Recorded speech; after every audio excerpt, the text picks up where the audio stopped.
کلمے کا آخری حرف متحرک ہو تو اس کو ساکن کر کے وہاں سانس اور آواز توڑ کر ٹھہرنا. پہلے تو ہم نے پڑھا تھا نا کہ کلمے کا آخری حرف آلریڈی ساکن تھا. اب کہہ رہے ہیں کہ کلمے کا آخری حرف متحرک تھا، اس کو ہم نے پہلے ساکن کرنا ہے، پھر سانس اور آواز توڑ کر ٹھہرنا ہے. جیسے فار ایگزامپل الرحیمی، الحمدللہ پڑھتے نا، الحمدللہ رب العالمین الرحمن الرحیمی. اب الرحمن الرحیم ہم نے پڑھا، پہلے میم کو ہم نے ساکن کیا، پھر ہم وہاں پہ ٹھہر گئے. الرحمن الرحیم، اصل میں میم پہ زیر تھی، میم متحرک تھا، ہم نے پہلے اس کو ساکن کیا، پھر اس پہ ہم نے سانس اور آواز توڑ کے ٹھہر گئے. یہ وقف بالاسکان، یہ زبر زیر اور پیش تینوں حرکتوں پر کیا جاتا ہے. اور ہم ہر یوزلی آیت کے آخر میں ہم یہی وقف بالاسکان ہی کر رہے ہوتے ہیں. حرکت ہوتی ہے، ہم اس کو پہلے ساکن کرتے ہیں، پھر اس پہ ٹھہر جاتے ہیں. وقف راحت حاصل کرنے کے لیے عموماً سانس تنگ ہونے کی وجہ سے کیا جاتا ہے. آرام اور استراحت پوری طرح سکون میں ہے، اس لیے وہاں پہ ہم سانس بھی روک لیتے ہیں، آواز بھی روک لیتے ہیں. اچھا، تیسرے نمبر پہ آ جاتے ہیں وقف بالاشمام. لغوی معنی ہے سونگھنا یا سنگھانا. کلمے کا آخری حرف کو ساکن کر کے ہونٹوں سے دمہ کی طرف اشارہ کرنا ہے. نستعین تھا، ٹھیک ہے، تھوڑا سا پیش کی حرکت دے دیں گے تو یہ اشمام ہو جائے گا نستعین. بس ہونٹوں سے ہونٹ تھوڑے سے گول کر لینے ہیں. یہ امام حفص کی روایت میں بہت کم ہوتا ہے، اس وجہ سے اس کو ابھی آپ بس اس کو ذہن میں رکھ لیجیے گا. اور اگر امام حفص کی روایت میں اگر نہیں بھی ہو سکے گا تو اس میں کوئی مذائقہ نہیں ہے. وقف بالروم، اس کے لغوی معنی ہے نرم کرنا، ارادہ کرنا. کلمے کا آخری حرف کی حرکت کو آہستہ آواز میں پڑھنا کہ قریب والا ہی سن سکے. جیسے الرحیمی، نستعینو، بہت چھوٹی سی حرکت ادا کرنی ہے. یہ زیر اور پیش دونوں پر ہوتا ہے، اس کو کہتے ہیں وقف بالروم. یہ بھی امام حفص کی روایت میں نہیں آپ کو ملے گا، تو یہ بس اس کی ایسی اس کو یاد رکھ لیجیے. اچھا، کہتے ہیں روم فتح کی حالت میں اس لیے نہیں ہوتا کہ فتح اتنی خفیف حرکت ہے کہ روم کرتے وقت یہ پوری پڑی جاتی ہے. بہت ہی یہ صرف پیش اور زیر پر ہوتا ہے، کیونکہ وہ زبر کی حرکت تو اتنی باریک سی، اتنی خفیف سی ہے کہ وہ ہلکی سی بھی ادا کریں گے تو پوری ادا ہو جائے گی. اچھا، اب آ جاتے ہیں ہمارے پاس وقف بالابدال. ابدال کے معنی ہوتی ہے بدلنا. کلمے کے آخری حرف پر دو زبر کی تنوین ہو تو اس کو الف سے بدل دیتے ہیں، ابدال کہتے ہیں. ہم دیکھیں حمزہ پہ دو زبر ہے، تنوین کو ہم نے پڑھیں گے ما، ایک الف سے بدل دیں گے. اور اس طرح تائے مدرورہ جو ہوتی ہے گولتا، ٹھیک ہے، وہ تو اس کو ہم ہائے ساکنہ سے بدل دیتے ہیں. جیسے جنتن، ٹھیک ہے، تائے مدرورہ تھی نا، اس کو ہم نے ہائے ساکنہ سے بدل دیا، ساکن ہا سے بدل دیا، جنہ. اس کو وقف بالابدال کہتے ہیں. اب دوسرے نمبر پر آ جاتا ہے ہمارے پاس محل کے اعتبار سے وقف کی اقسام. اس کی 4 اقسام ہیں. وقف تام، پورا کرنا، مکمل کرنا. اس کے لغوی معنی ہے پورا کرنا، مکمل کرنا. یہ ایسی جگہ پر وقف کرنا جہاں ما قبل کا ما بعد سے لفظی اور معنوی تعلق نہ ہو. جیسے مثال کے طور پر سورہ بقرہ کی آیت نمبر 5 اور 6 ہے، اولئک هم المفلحون. ہم ختم ہو گئی. آگے چھٹی آیت ہے، ان الذین کفروا سواء علیہم اانذرتہم ام لم تنذرہم لا یؤمنون. ہم مفلحون پہ ہم نے وقف کیا، پھر ہم نے یؤمنون پہ ہم نے وقف کیا، تو ہم ماں بعد سے ابتدا کریں گے. ٹھیک ہے، ہمیں اعادہ کرنے کے پیچھے سے لانے کی ضرورت نہیں ہے. مفلحون پر وقف کریں گے تو ان الذین سے ہم شروع کر دیں گے. اس میں کیا بتایا کہ لفظی اور معنوی تعلق نہ ہو، کوئی لفظی اور معنوی تعلق نہیں ہے. ٹھیک ہے، اولئک هم المفلحون، وہ لوگ فلاح پانے والے ہیں. بات ختم ہو گئی. آگے آئے ان الذین کفروا، وہ جنہوں نے کفر کیا. سواء علیہم اانذرتہم، برابر ہے ان کے لیے آپ انہیں ڈرائیں یا نہ ڈرائیں. ام لم تنذرہم لا یؤمنون، وہ ایمان نہیں لائیں گے. بالکل ڈفرینٹ بات ہو رہی ہے، اس وجہ سے اعادہ کرنے کی کوئی ضرورت نہیں ہے. دوسرا وقف کافی، کافی ہونا. ایسی جگہ پر وقف کرنا جہاں ما قبل کا ما بعد سے صرف معنوی تعلق ہو. ٹھیک ہے، ایسے بھی وقف کیا جا سکتا ہے، صرف مانوی تعلق ہے. فار ایگزامپل سورہ بقرہ کی آیت نمبر 3 اور 4 کے درمیان میں اب وقف کرے ان الذین یؤمنون بالغیب ویقیمون الصلاۃ. ٹھیک ہے، وہ لوگ جو غیب پر ایمان لاتے ہیں، نماز قائم کرتے ہیں، وقف کر لے. آگے پڑھیں وَمِمَّا رَزَقْنَاهُمْ يُنْفِقُونَ، اور اپنے جو ان کے رزق دیا گیا ان میں سے خرچ کرتے ہیں. اب لازمی نے پیچھے سے ادا کر کے لے کر آئے. اب وَمِمَّا رَزَقْنَاهُمْ يُنْفِقُونَ پڑھ سکتے ہیں.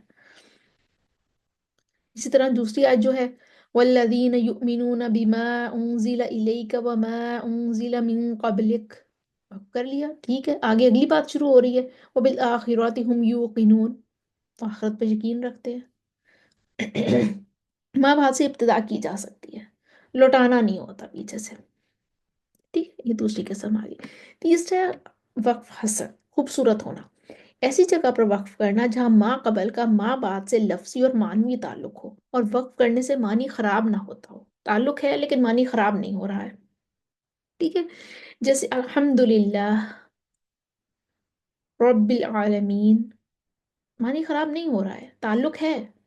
ٹھیک ہے، مطلب معنوی تعلق بھی ہے، لفظی تعلق بھی ہے، لیکن وقف کرنے سے تعلق خراب، مطلب کہ معنی خراب نہیں ہو رہا. الحمدللہ، تمام تعریف اللہ کے لیے ہے، رب العالمین تمام جہانوں کا رب ہے. اب کر لیا. ٹھیک ہے، اگر آیت کے درمیان میں یہ وقف آ جائے جیسے الحمدللہ، تو ما قبل سے ادا کر لینا چاہیے. نہیں بھی کریں گے تو کوئی بات نہیں، لیکن یوزلی ایسے ہو تو ما قبل سے ادا کر لینا چاہیے. الحمدللہ کہہ کے آپ رک گئے، دوبارہ پڑھنا ہے آپ الحمدللہ رب العالمین. آپ اس طریقے سے پڑھ دیجیے کیونکہ آیت کا درمیان تھا. اگر آیت کے اختتام پر وقف ہو رب العالمین تو ماں بعد سے ہی ابتدا کریں گے. ٹھیک ہے، جیسے الحمدللہ رب العالمین، بس ٹھیک ہوگی. الرحمن الرحیم، رک سکتے ہیں آپ. آیت کے اختتام ہے، اگر آپ نے وقت پڑھتے جا رہے ہیں الرحمن الرحیم مالک یوم الدین، اس طرح بھی کر سکتے ہیں. رک گئے ہیں تو پھر الرحمن الرحیم پر رک گئے ہیں تو پیچھے سے الرحمن الرحیم دوبارہ لانے کی ضرورت نہیں ہے، مالک یوم الدین آپ پڑھ دیجیے. ٹھیک ہے، وقت کا اختتام ہو تو ماں بعد سے ابتدا کریں گے. اگر آیت کا اختتام ہو تو ماں بعد سے ابتدا کریں گے. اگر آیت کا درمیان ہے تو ماں قبل سے بے شک لے آئیے. ابھی برا ہونا، بدصورت ہونا. ایسی جگہ پر وقف کرنا جہاں ماں قبل کا ماں بعد سے لفظی اور معنوی تعلق ہو، اور وقف کرنے سے معنی بھی خراب ہو جاتا. یہ بہت اہم چیز ہے. فار ایگزامپل سورہ نساء کی آیت نمبر 43 ہے. ٹھیک ہے، یا ایھا الذین آمنوا لا تقربوا الصلاۃ، آپ نے یہاں پہ وقف کر دیا تقربوا الصلاۃ. یہ قبیح وقف ہے، یہاں پہ وقف کرنا بالکل بھی جائز نہیں ہے، کیونکہ یہاں پہ جو ہے ہم نے بتایا کہ وقف کرنے سے معنی بھی خراب ہو جاتا ہو. دیکھیں معنی کتنا خراب ہو گیا. یا ایھا الذین آمنوا لا تقربوا الصلاۃ، اے لوگوں جو ایمان لائے ہو نماز کے قریب نہ جاؤ. کتنی بڑی غلطی ہم نے کر دی، کیونکہ ہم نے یہاں وقف کر لیا، بات ختم کر دی. آگے آیت کنٹینیو ہو رہی ہے وَأَنْتُمْ سُكَارَىٰ، جب تم نشے کی حالت میں ہو. حَتَّىٰ تَعْلَمُوا مَا تَقُولُونَ، یہاں تک کہ تم جان سکو کہ تم کیا کہہ رہے ہو. تو لا تقربوا الصلاۃ پر ہم وقف نہیں کر سکتے، یہ ناجائز ہے. صرف اضطراری حالت میں جائز ہے. اضطراری حالت ہم آگے پڑھیں گے، کوئی کھانسی آ گئی ہے تو اس طرح سے ہم وقف ہو گیا ہے، ٹھیک ہے وہ جائز ہے، لیکن ادروائز ہمیں یہ جائز نہیں ہے ایسے وقف کرنا. لیکن اس صورت میں بھی ماں قبل سے آدھا ضروری ہے، یعنی کہ اگر اضطراری حالت میں بھی ہم نے وقف ہم سے ہو گیا ہے، کھانسی آ گئی ہے، ہم سے ادائیگی پوری نہیں ہو پائی ہے، پھر بھی ہم یا ایھا الذین آمنوا سے شروع کر کے لے کر آئیں گے. پھر بھی ہم انتم سکارا سے کبھی بھی نہیں شروع کر سکتے. اب دیکھیں ہمیں معنی کا جاننا، قرآن کو انڈرسٹینڈ کرنا کتنا ضروری ہے. ہم پتہ نہیں کتنے کبھی وقوف ایسے کر جاتے ہیں. اب تیسری کیٹیگری ہم دیکھتے ہیں قاری کے اعتبار سے. جو وقف کی ہم نے 3 کیٹیگریز پڑھی تھی نا، کیفیت کے اعتبار سے، محل کے اعتبار سے، اور تیسری تھی قاری کے اعتبار سے. اب ہم تیسری پہ آئے ہیں قاری کے اعتبار سے. اس کے آگے مزید 4 اقسام ہیں. سب سے پہلی اختیاری. اختیاری طور پر یہ استراحت کے غرض سے علامات وقف پر ٹھہرنا. اختیار ہے، جہاں علامات وقف آ جاتی ہیں وہاں پہ ہمیں اختیار ہوتا ہے، ٹھہر جائے ٹھیک ہے، نہیں ٹھہرے تب بھی ٹھیک ہے. اختیاری وقف ہے یہ ہمارا. اضطراری جو مجبوری کی حالت میں کیا جائے، مثلا کھانسی وغیرہ کا آ جانا، کھانسی آ گئی ہے ہمیں رکنا پڑ گیا ہے، وہاں پہ وقت ہو گیا ہم سے، لیکن پھر پیچھے سے ادا کر کے لے کر آنا ہوگا۔